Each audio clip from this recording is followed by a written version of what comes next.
It's called the tuning fork experiment. It doesn't move. They're different hertz. It's as if nothing is happening. There's no life between them. There's no connection. Okay? Same hertz means there's a connection. They're a vibrational match. We attract what we are so that we can see ourselves. Okay, because we are souls having a human experience. Whoops, sorry. Um, we are souls. We are here to see ourselves for self-improvement opportunities. Knowledge says we attract what we are through energetic resonance, meaning a vibrational match. So how was I a vibrational match with Andrew Tate and Justin Waller? Well, one, we all felt really isolated. Like, let me share the picture that I often use to show people how isolated I felt my whole life. And it's a picture of a statue, and it's about a grieving parent, and I didn't know I was a grieving parent until recently. I didn't know I had forced abortions. But let me share this to kind of show you, and then I have this story about Andrew and I, and how I helped him. But I had rejected my whole interior. I was that internally isolated. And our external reality is a reflection of our internal reality of our soul, like I just showed you.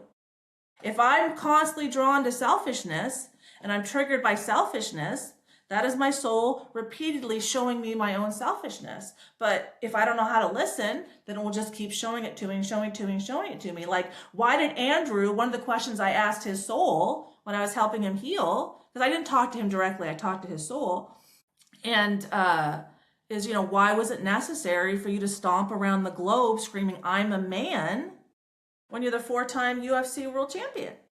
Like, what was he trying to help his soul believe? That, like, what block was he getting to that he just kept hitting it and hitting it and hitting it and didn't go through?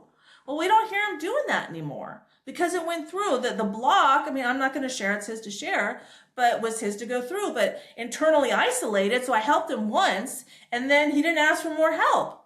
But the man wasn't done healing, so, the universe turned up the volume. And then he went to solitary confinement.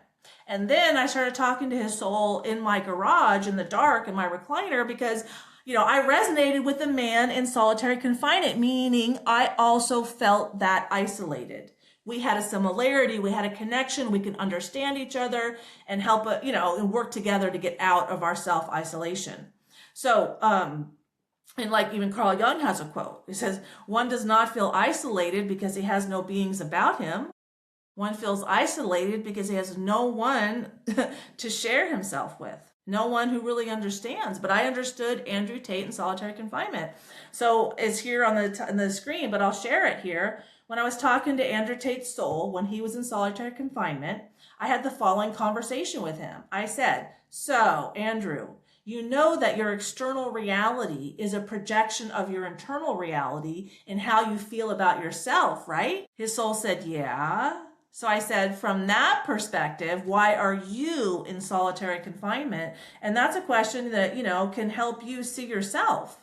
Because if you're in if you're in I like call solitary confinement, failed relationships, problems, divorce, maybe suicidal, where, no one understands you and you just want out, that kind of self-isolation, it's common. Well, we don't understand that we're souls having a human experience, that the field, per Einstein, is the sole governing agency of the body.